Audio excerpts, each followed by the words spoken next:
Hi, I'm Ron, and this is my damn show.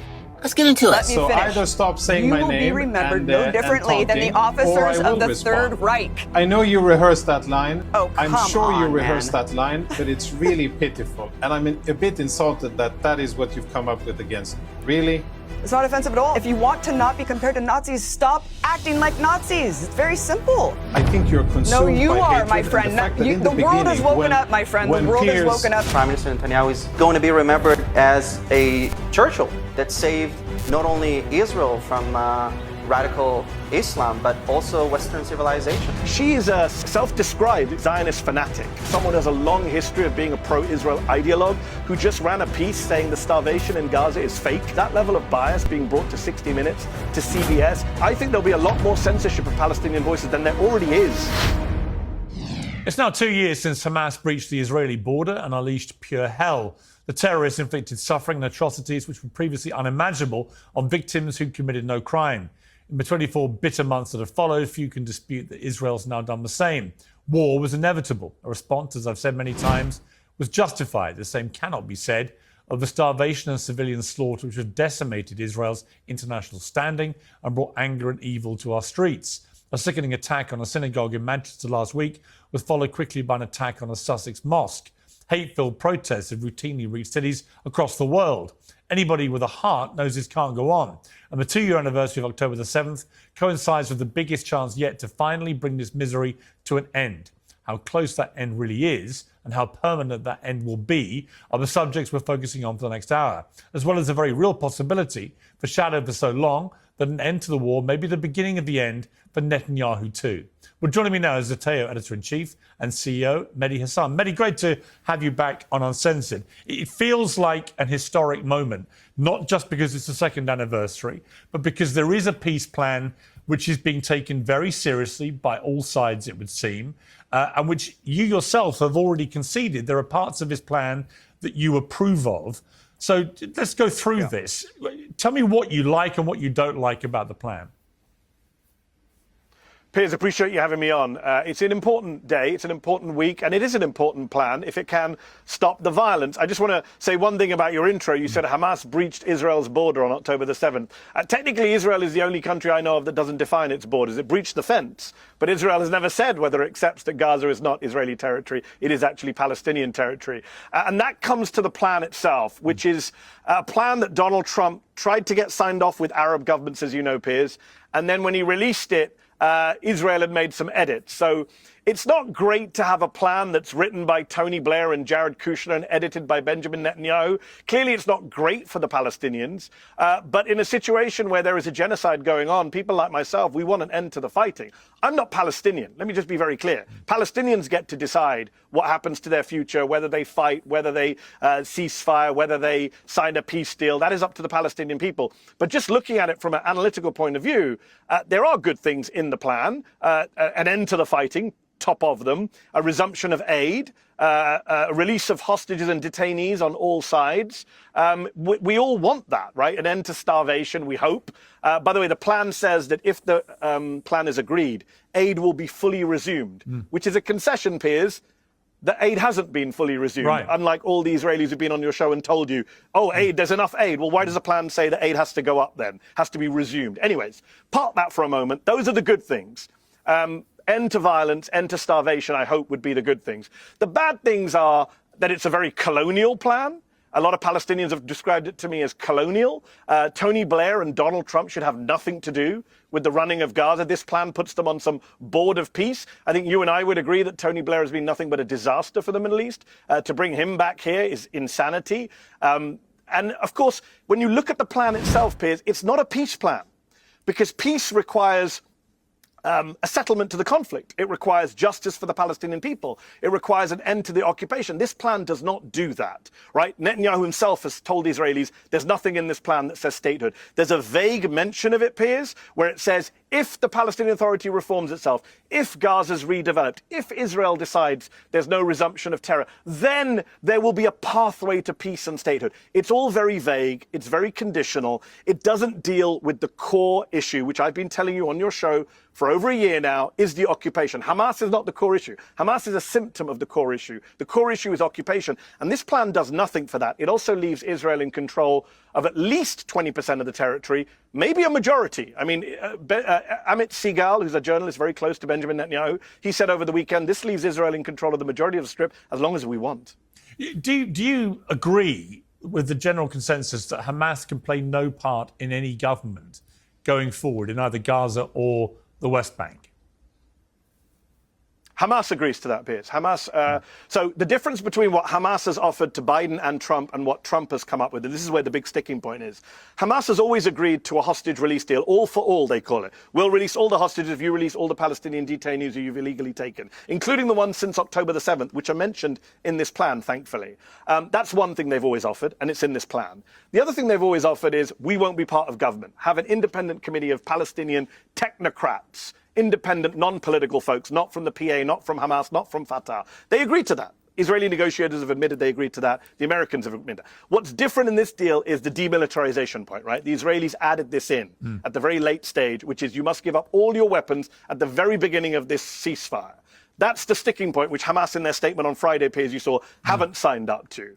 That's what they're going to be arguing about now in the coming days. But in terms of not being part of the government, Hamas already agreed to that, Piers. We could have had this deal under Biden. We could have had this deal in January when Trump came into office with his ceasefire that the Israelis then broke. This deal's been on the table, a version of it, for over a year and a half now. Matthew Miller, the former Biden State Department spokesman who you know, he said that. You know, that even there, Netanyahu came along and added poison pills. The Israelis have added poison pills throughout. Hostages' families, you've interviewed the families of hostages, I've interviewed the families of hostages. They said it consistently, that we could have had a deal, but Netanyahu and Ben-Gvir Smotrich, they blocked it at every turn. And it seems to me that one of the pivotal moments in changing the narrative here and speeding things up was the extraordinarily ill-advised attack on Doha by the Israelis when they were trying to take out the Hamas commanders as they were literally meeting to discuss the peace plan. And they failed in that mission. They killed a Qatari security serviceman in the process, along with other people who were not involved at all with Hamas. And the opprobrium that they got them, not just from the Middle East, where there was complete outrage, and in particular, obviously, in Qatar, but also from apparently President Trump, who blew up in a fury at Netanyahu. You know, it would be truly ironic if that act of, in my view, just completely indefensible, I mean, illogical, to be honest with you, attack on Doha, if that turns out to be the catalyst for getting the deal done. Yeah, so let me agree and disagree with you. I agree with you, Piers, that it was indefensible, and it would be ironic if that leads to some kind of end to the fighting. It's not illogical, though, Piers. I just want your viewers to understand. If you are an expansionist Israeli government, you don't want peace with the Palestinians. You don't want peace with the Lebanese. You don't want peace in the region. You want to keep expanding. Piers, you may have seen Benjamin Netanyahu recently said in an interview, he supports the idea of a greater Israel, which is a batshit crazy idea that some people used to say was a conspiracy theory on the Israeli far right. It was only mad people like Smotrich. The Prime Minister of Israel said recently in an interview he supports the idea of greater Israel, which means taking territory from Syria and Lebanon, maybe Saudi Arabia, Jordan, and creating a greater Israel, even bigger than they already have illegally. So it's not illogical from that point of view that you wouldn't want to do a peace deal. They always kill the negotiators. Piers, I came on your show after they bombed Iran, and I told you about Ali Shamkhani, who was the main nuclear negotiator, who was negotiating with the Americans. Trump had shared a tweet praising his position, and Israel targeted him. They thought they killed him. Actually, he survived. But they always target negotiators. They killed, last year, they killed Haniyeh in Tehran when he was leading the negotiations. They attacked, as you point out, in Doha, the Hamas negotiating team who were meeting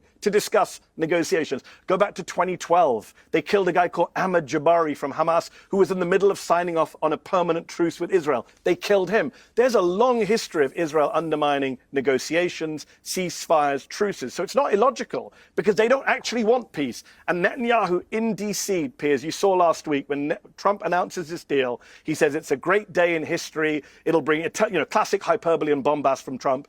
Netanyahu goes and does a video in Hebrew and says, hey, we got to win here. We're not leaving the strip. And then the guy behind the camera says, what about statehood? He goes, there's nothing for statehood in this plan. You remember what they used to say about Arafat, Piers? That he says one thing in Arabic and another thing in English. Netanyahu's the master of that. He tells the Western media and Trump what they want to hear in English, and then he tells his right-wing base and his cabinet in Hebrew, yeah, we're not going anywhere. This is not a peace deal. Aaron David Miller, a former Clinton negotiator, we are Israel's lawyer. That is what the US is. That is what the West is. That is certainly what Tony Blair is. So yeah, he doesn't have any credibility. And by the way, don't even get me started on the conflicts of interest. The guy makes money from deals every time he's in the Middle East. Him and Jared Kushner have no credibility. They're both making money on side deals in the Middle East while they're trying to bring supposedly peace and redevelopment to Gaza. Zero credibility, Piers. It'll end in tears. Talking of people making a lot of money, Barry Weiss, formerly of the New York Times, has just sold her free press business of just 4 years standing to Paramount. David Ellison has bought it, the new boss of Paramount, and she's been put in charge of CBS News. Some people on the pro-Palestinian side are very concerned because she has obviously very pro-Israeli history. Are you concerned, or are you also, given that you and I and others have made a similar leap into the brave world of individuals running their own kind of media entities, and she's obviously a massive success story in a very rapid period of time. What do you make of what's happened with Barry Weiss and the Free Press, and are you concerned about maybe whatever influence she may have on CBS News? Yeah. No, I'm very concerned, and sorry to do a second plug for Zateo. I don't normally do this, but we just ran a big piece last night from my colleague Prem Tucker talking to insiders at CBS News who make the point that some of the stuff that Barry Weiss ran at the Free Press wouldn't even meet CBS editorial standards. They would get fired at CBS for running that stuff. CBS News it's not perfect. I have many criticisms of CBS News, like you do of all mainstream media, but they just ran a very good investigation last week, Piers, about how Israel bombed the flotilla in Tunisia, even denying it was them. But they spoke to US intelligence and showed that actually Netanyahu signed off on a drone strike on the flotilla. Is that the kind of story that Barry Weiss would publish under her reign at CBS News? She is a self-described, Zionist fanatic, right? The idea that a quote-unquote neutral media organization is led by someone who has a long history of being a pro-Israel ideologue, who has a history of trying to censor Palestinian voices when she was at university, who just ran a piece saying the starvation in Gaza is fake. It's not true. Nobody's starving in Gaza. That level of editorial standards, that level of bias being brought to 60 Minutes, to CBS, it's really worrying. And you and I, you do a show called Piers Uncensored. I think there'll be a lot more censorship of Palestinian voices than there already is now at CBS News with her in charge. David Ellison, the guy who's hired her, the son of Larry Ellison. Again, the Ellison family is very, very pro-Israel. Larry Ellison is the biggest single private donor to the Israeli military, to Friends of IDF. They've made very clear what their biases are. They've made very clear why they're hiring her. They've made very clear why they're buying TikTok. Because as you said in the introduction, Piers, public opinion is turning against Israel. So these folks are doubling down on messaging, doubling down on trying to control what we see and hear online and on TV. So it's very worrying for those of us who believe in free speech. Well, let's see. I give her the benefit of the doubt. I tweeted her today to congratulate her on an amazing deal. I saw. Whatever people think, it's an amazing turnaround. I mean, you and I know it's not worth You and I both know it's not worth $150 million. That is the Ellisons taking care of Barry Mehdi, Weiss. you and I should absolutely pray that these businesses are worth that much in such a short period of time, because then you and I will be laughing all the way to the bank. But no, Inshallah. I do remember her being kind of forced out of the New York Times by the woke mob, and She was not forced out of it. That's false, Piers. Well, it's not really. She was really. not forced out of the New York Times. It's not really. But anyway, BS. I will try. Like always, I'll give her the benefit of the doubt until or if she ever proves me wrong. So we'll see. I think it's going to be a hell of a roller coaster ride with her in charge of CBS News. And honestly, if I'm honest about it, I think mainstream media in America, the mainstream news media in particular, has had a stick up its ass for a long time, and it's about time that stick got broken and they got brought into the real world. And it'll be interesting to see what happens. She's not the solution. I agree with you about the stick in the ass. She is not the solution. We shall see. Mehdi, great to have you. I'll be short here. You gotta love Mehdi Hasan. The guy just tells it like it is. No 50-50 bull crap that you get on what the right wing will call left-wing news, which it isn't. If it was, we wouldn't be in the horrible situation that we're in now, because they would call the right out for the horrible things that they do. And there would be no doubt in anyone who's being reasonable with themselves that the right is far gone, especially in our country, in Israel. And that's nothing against the regular, normal Israeli people. Their government is far right. And like the lady in that preview said, and what I always say, if you don't want to be called a fascist or a Nazi, stop acting like fascists and Nazis. People have every right to call you that when you're acting like that.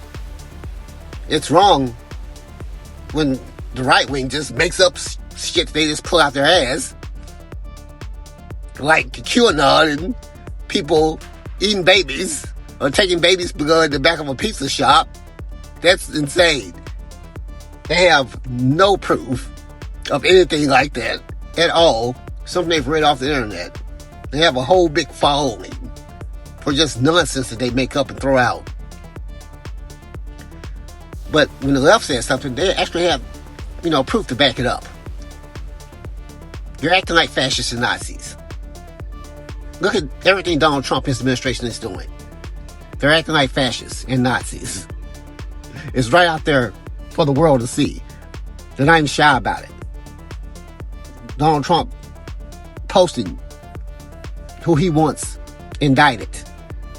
And a few days later, they're indicted. Even though the AG is supposed to be separate. Come on. Stop acting like fascists and Nazis if you don't want to be called fascists and Nazis. And Barry Weiss, Mehdi's totally correct. The people who are supposed to be making these deals are total Israeli shills. They're shills for the Israeli government. They're being paid.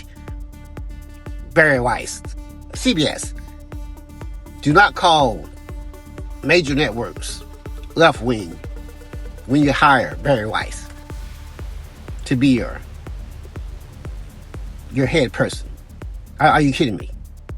Anyone, just Google or YouTube this lady, and you'll see she's a total shill. She is not going to be open, even-handed, and honest about things, especially when it comes to Israel. Like I said, I'll be short. I'm not going to rant on and on. Let me know what you guys think about Mehdi Hasan, and we know Piers is just a joke. In this episode, thanks for watching.